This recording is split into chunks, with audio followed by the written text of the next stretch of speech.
नमस्कार, मी अनुश्री. आपण पाहत आहात गौरव प्रकाशन न्यूज. आजची ठळक बातमी.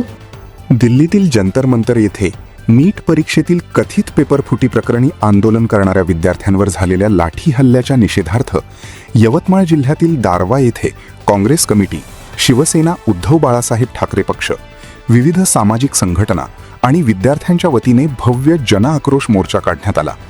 या मोर्चात मोठ्या संख्येने विद्यार्थी, नागरिक, महिला कार्यकर्त्या आणि विविध पक्षांचे पदाधिकारी सहभागी झाले.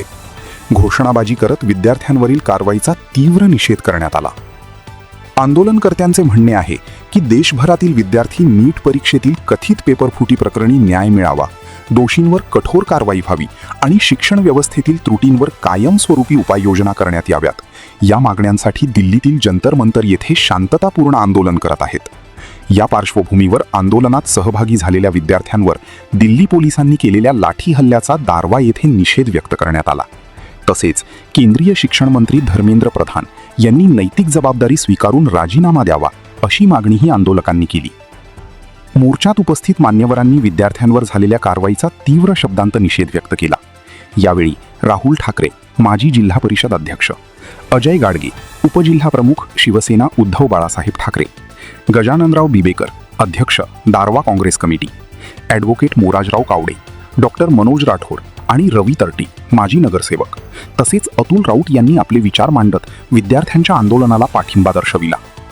या मोर्चात अमोल राठोड, माजी सभापती, जिल्हा परिषद, पंढरी भाऊ सिंग, माजी जिल्हा परिषद सदस्य, नगरसेवक मनसूर खान, मनमोहन सिंग चौहान, गुलाबराव राठोड, ज्ञानेश्वर पाटील कदम, अनिल भाऊ मोहिते, कैलास कटके, निलेश बोरकर, ऋषिकेश फेंडर, महमूद खान, विविध मान्यवर महिला कार्यकर्त्या तसेच मोठ्या संख्येने विद्यार्थी सहभागी झाले होते.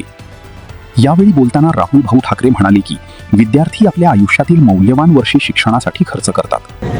आज SDO कार्यालयामध्ये आम्ही सर्व विद्यार्थी, सर्व पक्षीय, सर्व संघटनेने आज विद्यार्थ्यांसंदर्भात आम्ही निवेदन दिलेलं आहे. जो नीट पेपर आपल्याला माहीत आहे देशभर गाजलेला प्रकार आहे. जो नीट पेपर फुटला आणि त्याच्यानंतर 22 विद्यार्थ्यांनी आत्महत्या केली.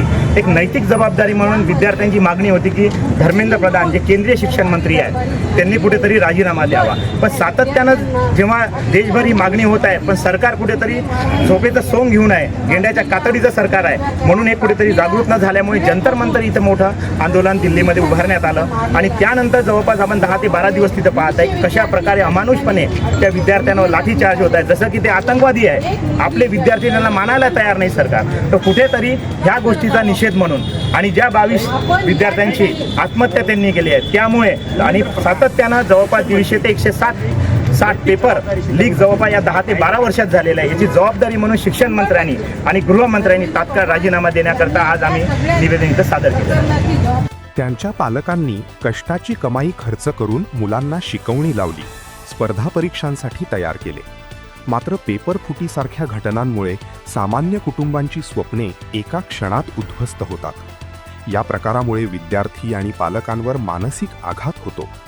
त्यामुळे अशा घटनांना जबाबदार असणाऱ्यांवर कठोर कारवाई होणे आवश्यक असून विद्यार्थी न्यायासाठी लढत असताना त्यांच्यावर लाठीमार करणे ही अत्यंत निषेधार्ह बाब असल्याचे त्यांनी सांगितले.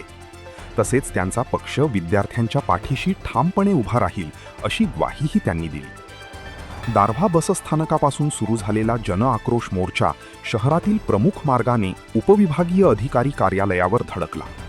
तेथे प्रतिनिधी मंडळाने उपविभागीय अधिकाऱ्यांना विद्यार्थ्यांना न्याय मिळावा, लाठी हल्ल्याची चौकशी व्हावी, दोषींवर कारवाई करण्यात यावी आणि शिक्षण व्यवस्थेतील त्रुटी दूर करण्यासाठी प्रभावी उपाययोजना कराव्यात अशा मागण्यांचे निवेदन सादर केले.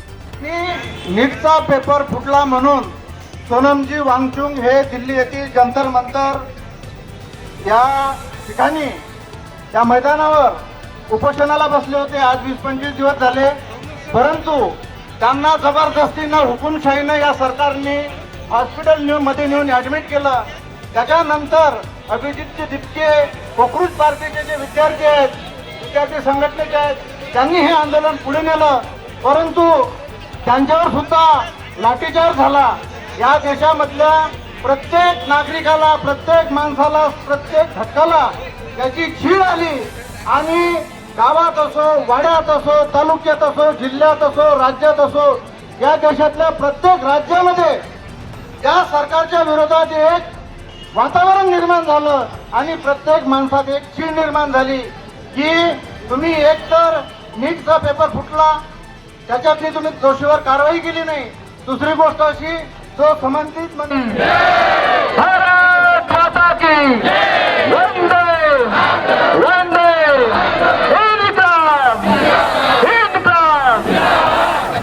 मंदिर मस्जिद गिरजाघर ने बांट लिया संसार को, सागर बाटा धरती बाटी मत बाटो इंसान को. मित्रों, आपण कोणी निळ्यात वाटला गेला, कोणी भगव्यात वाटला गेला, कोणी हिरव्यात वाटला गेला आणि आज आपण सारे या ठिकाणी तिरंग्याखाली सगळे एकत्र आलेलो आहोत. तलवार की धार पे हमने इतिहास बदलते देखा है. तलवार की धार पे हमने इतिहास बदलते देखा है. जिस ओर जवानी चलती है उस ओर जमाना चलता है. मित्रों, तुम्हाला माहित असेल की जवळपास या भारतामध्ये या महिन्याभरात काय घडत आहे. तुम्ही सगळे सुटले आहात, तुम्ही सगळे सुशिक्षित आहात, आपल्या हातात भरमसाठ डिग्री आहे, परंतु हाताला काम नाही. सारे बेरोजगार आहे.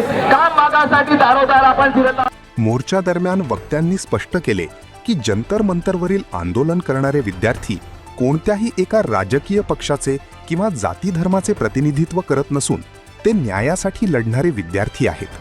नीट परीक्षेतील कथित पेपरफुटीच्या पार्श्वभूमीवर अनेक विद्यार्थ्यांनी टोकाचे निर्णय घेतल्याच्या घटना समोर आल्याचा उल्लेख करत विद्यार्थ्यांच्या भावना समजून घेण्याऐवजी त्यांच्यावर बलप्रयोग करणे लोकशाहीला शोभणारे नाही असे मत व्यक्त करण्यात आले. यावेळी केंद्र सरकार आणि प्रशासनाच्या कार्यपद्धतीवरही टीका करण्यात आली. विद्यार्थी संविधानाने दिलेल्या अभिव्यक्ती स्वातंत्र्य, भाषण स्वातंत्र्य आणि शांततापूर्ण आंदोलनाच्या अधिकाराचा वापर करून न्याय मागत असताना त्यांच्यावर लाठीमार करण्याची वेळ का आली याची स्वतंत्र चौकशी झाली पाहिजे अशी मागणी करण्यात आली. वक्त्यांनी देशातील नागरिकांनी लोकशाही मूल्ये, भारतरत्न डॉक्टर बाबासाहेब आंबेडकर यांनी दिलेले संविधान आणि महात्मा गांधी यांनी दाखविलेल्या अहिंसक मार्गाचे पालन करण्याचे आवाहन केले. समाजात बंधुभाव टिकवून ठेवत लोकशाही मजबूत करण्यासाठी सर्वांनी एकत्र येण्याची गरज असल्याचेही त्यांनी नमूद केले. संपूर्ण मोर्चा दरम्यान विद्यार्थ्यांच्या समर्थनार्थ आणि लाठी हल्ल्याच्या निषेधार्थ जोरदार घोषणाबाजी करण्यात आली. पोलीस प्रशासनाच्या देखरेखीखाली मोर्चा शांततेत पार पडला. कोणताही अनुचित प्रकार घडू नये यासाठी आवश्यक खबरदारी घेण्यात आली. तहसील कार्यालयाच्या प्रांगणात मोर्चाची सांगता करण्यात आली. गौरव प्रकाशन न्यूज करिता यवतमाळ जिल्हा प्रतिनिधी गणेशराव देशकरी. आपणास गौरव प्रकाशनची ही बातमी कशी वाटली कमेंटमध्ये अवश्य लिहा. गौरव प्रकाशन चॅनलला लाईक करा, शेअर करा, सबस्क्राईब करा. धन्यवाद.